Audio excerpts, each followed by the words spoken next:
वैसे मुझे आपसे यही उम्मीद थी कि आज दिवाली के दिन भी आपसे बेड से जल्दी नहीं उठा जाएगा। अरे भाग्यवान, दिवाली तो लोग शाम को मनाते हैं, तो तुम मुझे जल्दी उठा के क्या ही कर लोगी। सही बात है, कहीं गलती से आप मेरी किसी काम में मदद ना कर दो। अरे भाग्यवान, तुम भी मेरी बातों को दिल पे ही ले लेती हो। तुम चलो, मैं अभी आता हूँ। 5 मिनट दे रही हूँ, दोबारा देखने आऊंगी। अगर आप तब तक उठे हुए नहीं हुए तो लोगों की दिवाली तो शाम को है, पर मैं आपकी अभी ही मना दूंगी। हाँ हाँ ठीक है, तुम चलो तो सही, मैं आता हूँ। बेटा कुछ चाहिए था? वो मम्मी, फुलझड़ी के लिए 50 रुपए मिल जाते तो। Thank you mummy. वो मम्मी, अगर आप 100 रुपए दे देते तो मैं अनार भी खरीद लेता। वो मम्मी, अगर आप मुझे 500 रुपए दे देते तो मैं बड़ा वाला अनार और बड़ी वाली चकली भी खरीद लेता। Thank you so much mummy. अरे यार, आज तो लगता है मम्मी बहुत खुश है।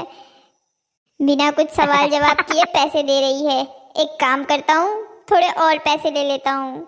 वो मम्मी, 1000 रुपए मिल जाते तो। यार, ये आज मेरे साथ क्या हो रहा है। एक काम करता हूँ, मम्मी से 5000 रुपए मांगता हूँ। अब तो ना कर ही देगी। वो मम्मी, अगर आप मुझे 5000 रुपए दे देते तो मैं स्काई शूटर लेके आता। उससे आसमान में रंग बिरंगे पटाखे फूटते हैं। अरे वाह, इतने सारे पैसे! ये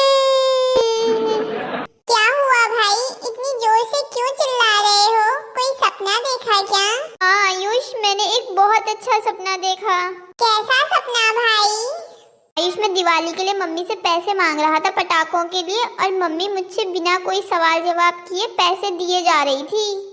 भाई, तो मम्मी ने तुम्हें कितने पैसे दिए? आयुष, मुझे मम्मी ने 6650 रुपए दे दिए थे टोटल। भाई, तब तो आप एक काम करो, फिर से सो जाओ। इतने पैसे मम्मी असली जिंदगी में तो देने से रही। एक काम करते हैं, फिर से दोनों भाई सो जाते हैं। जो मम्मी ने पैसे दिए हैं वो खर्च कर लेते हैं। हाँ, तू सही कह रहा है, फिर से सो जाता हूँ। मम्मी के दिए हुए पैसे खर्च तो किए ही नहीं, उससे पहले ही नींद खुल गई। भाई, एक काम कर, इस बार तो मुझे भी अपने सपने में देखना। दोनों भाई मिलजुल के पैसे खर्च करेंगे। तू क्यों करेगा? वो मेरे पैसे हैं। तेरे पैसे कहाँ से हो गए? वो मम्मी ने तुझे अकेले खर्च करने के लिए थोड़ी दिए होंगे। मम्मी ने तो ये कहा होगा ना कि आयुष के लिए भी खर्चने देना। मम्मी ने तो ये कहा होगा ना कि ये पैसे आयुष के लिए भी हैं। मम्मी ने ऐसा कुछ नहीं कहा, ये पैसे सिर्फ मेरे हैं। तेरे कैसे हो गए? ये पैसे मेरे भी हैं। नहीं, वो पैसे सिर्फ मेरे हैं। क्या शोर मचा रखा है तुम दोनों ने दिवाली में सुबह सुबह? एक मेरी औलाद है, सुबह सुबह चिल्लम चिल्ली करने बैठ गई है। कौन सा आसमान टूट गया है जो तुम दोनों सुबह सुबह लड़ रहे हो? वो मम्मी, भाई मुझे पैसे देने से मना कर रहा है। कौन से पैसे? इसके पास पैसे कहाँ से आ गए? मम्मी, आपने ही तो दिए थे इसके लिए पैसे। मैंने किसी को कोई पैसे नहीं दिए। मम्मी, आपने मुझे सपने में पैसे दिए थे, उसका हिस्सा मांग रहा है ये। हे राम, आयुष तेरा क्या होगा बेटा? सपने में दिए गए पैसों का भी कोई हिस्सा होता है क्या? वो सब मैं कुछ नहीं जानता, मुझे पैसे चाहिए। मम्मी, इसकी बात छोड़ो, एक बात तो बताओ, आप हमें दिवाली के पटाखों के लिए पैसे कब दे रही हो? इस बार असली में देने हैं, सपने में नहीं। तुम दोनों के किस बात के पैसे? एक हफ्ते से मैं पूरा दिन और रात सफाई कर रही हूँ। मजाल है तुम दोनों भाइयों ने मेरी एक भी काम में मदद कर दी हो। इस बार दिवाली का मजा तुम मुंह से पटाखों की आवाज निकाल कर करो, क्योंकि पटाखों के लिए पैसे तो मैं देने से रही। मम्मी यार, तो आपने कहा क्यों नहीं कि आपकी काम में मदद करनी है? 2 दिन से तुम्हें लाइटें लगाने को कह रही हूँ, वो तो तुमसे अभी तक लगाई नहीं गई। मम्मी, हम अभी लगा देते हैं। चल आयुष, दोनों भाई मिलकर लाइट्स लगा देते हैं। पल भर का काम था, मैंने और आयुष ने इतनी जल्दी सजा दिया कमरा। देख लो, कुछ कमी समी लग रही हो तो। हाँ, जब पता था पल भर का काम है तो इसके लिए इतने दिन इंतजार क्यों किया?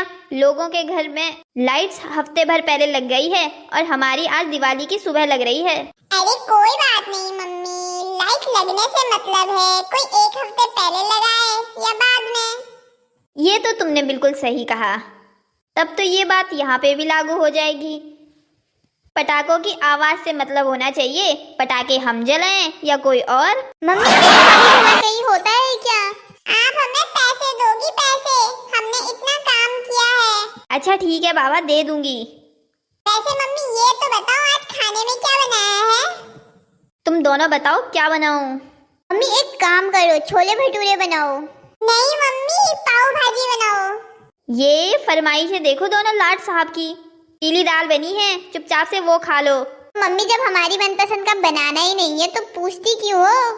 वो तो बस मैं इसलिए कह रही थी कि तुम पीली दाल कह दो तो बनी तो है ही। पर नहीं, तुम्हारी तो जुबान चटोरी हो रही है। सादा खाना तो तुम्हारी हलक से नीचे ही नहीं उतरता। घर में जो बना है वो चुपचाप से खा लो, वरना वो भी नहीं मिलेगा। हाँ भाई, इस बार की दिवाली क्या हमारी ऐसे ही रूखी सूखी रह जाएगी? आयुष तू चिंता क्यों कर रहा है? तेरे भाई के होते हुए हमारी दिवाली कभी रूखी सूखी रह सकती है? भाई रूखी सूखी तो रह जाएगी। मम्मी ने तो खाने में पीली दाल बनाई है और वो तो पैसे देने से भी मना कर रही है। अरे आयुष, मम्मी को छोड़, आज मैं तुझे एक ऐसी जगह ले जाता हूँ जहाँ मस्ती ही मस्ती है। चल तू मेरे साथ। भाई आप ये मुझे कहाँ ले आए? ये सब लोग कौन हैं? अरे आयुष तू चिंता मत कर, ये सारे मेरे दोस्त हैं। अरे वाह लड़कियों, आज तो तुम कतई फुलझड़ी लग रही हो। हाँ तो तुम भी कोई सूतली बम से कम नहीं लग रहे हो। भाई ये दोस्ती थी या तारीफ? तुम अब जो भी समझो। चलो वो जो भी हो। चलो तुम सबकी खूबसूरती के लिए एक शायरी अर्ज है। इरशाद इरशाद। एक तो वो खूबसूरत ऊपर से शर्माते हैं, एक तो वो खूबसूरत ऊपर से शर्माते हैं। क्या बताऊं यार, कितनी खामोशी से दिल चुराते हैं। अरे वाह भाई, क्या बात है। चलो तो इसी बात पे एक शायरी मेरी तरफ से। किसी का हाथ थाम के छोड़ना नहीं, किसी से किया गया वादा तोड़ना नहीं। कोई अगर तोड़ दे दिल आपका तो बिना हाथ पैर तोड़े उसे छोड़ना नहीं। भाई देखियो जरा, खुलेआम धमकी दे रही है दानी सी। चल आयुष तू भी एक शायरी सुना दे। हाँ भाई जरूर। कि आपकी सूरत मेरे दिल में ऐसे बस गई, कि आपकी सूरत मेरे दिल में ऐसे बस गई, कि जैसे छोटे से दरवाजे में भैंस फंस गई। चलो बोलो, जब तुम्हारे भाई ने इतनी अच्छी शायरी सुनाई दी है तो क्यों ना एक शायरी मेरी तरफ से तुम्हारे लिए। हाँ हाँ क्यों नहीं, सुनाओ सुनाओ। हवा का झोंका आया, तेरी खुशबू साथ लाया, और मेरी इस कमबख्त नाक ने मुझे ये बताया कि तू आज फिर से नहीं नहाया। फेमड़ी सी, सुबह सुबह नहा के आया हूँ मैं। चल भाई हम घर जा रहे हैं, ये लड़की अपने आप को पता नहीं क्या समझती है। हाँ भाई चल, मम्मी हमारा इंतजार